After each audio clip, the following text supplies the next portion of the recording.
Let me quote a Russian historian.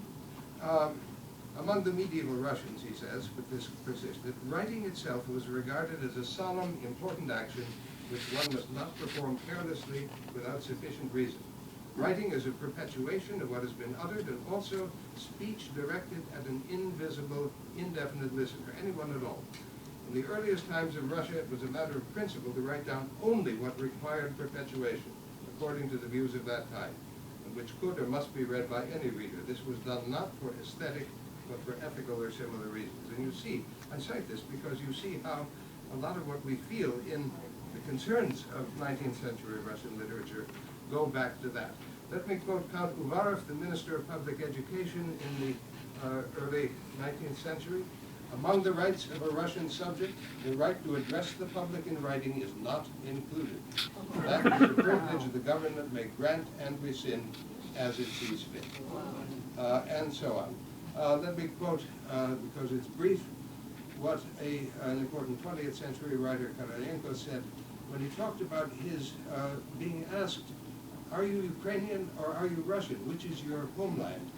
And he said he had a lot of difficulty with it, but finally he said, I realized that my homeland was not Russia and not the Ukraine. My homeland was Russian literature.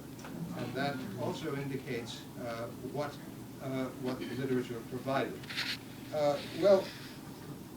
One more quote, because this is so interesting, from a non-literary but very educated person, a lawyer named Konya.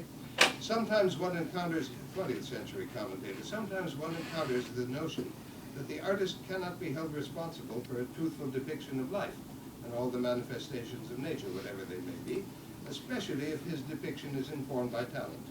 But talent, and this is very Russian, but talent, like intelligence, is only an instrument.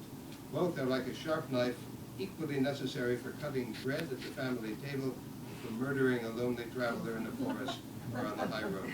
Of decisive importance are the aims and motives that intelligence and talent serve. I cite all this to suggest that Russians have always worked in their writing, certainly through the 19th century, in the light of certain larger concerns, larger imperatives, moral and metaphysical.